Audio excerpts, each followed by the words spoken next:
All right, so in this video, I will offer a brief explanation for the theory of purchasing power parity and decide if comparing the prices of Big Macs is the best way to understand currencies in the world. To begin, we must first understand the concept of exchange rates and their impact on open economies. So exchange rate is the value of a country's currency relative to other countries or economic zones.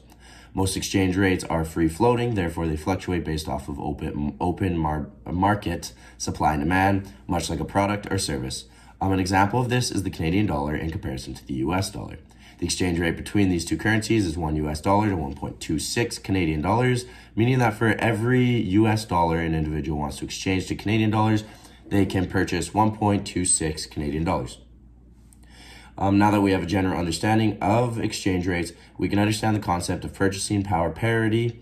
So purchasing power parity is the theory that in the long run, exchange rates move to equalize the purchasing powers of different currencies.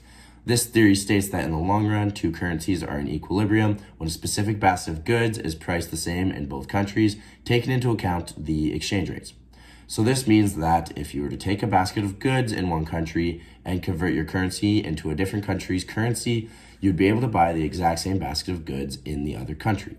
So going back to the exchange rate between the Canadian and US dollar, if we were to take a basket of goods that costs exactly $1,000 in the US, then convert our US currency into Canadian dollars at an exchange rate of $1 US per 1.26 Canadian dollars, that exact same basket of goods should cost us $1,260 in Canada in Canadian dollars. So the prices of Big Macs are an optimal resource for understanding currencies in the real world for multiple reasons. The first being that Big Macs are widely acceptable to the average person in the many countries where McDonald's is located.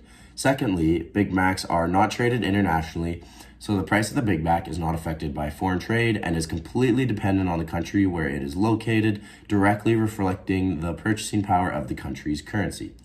Lastly, local McDonald's franchises tend to have a significant say in the input prices, therefore greatly reflecting the current state of the local purchasing power. Overall, the Big Mac is an optimal product for showcasing currencies and purchasing powers in different countries.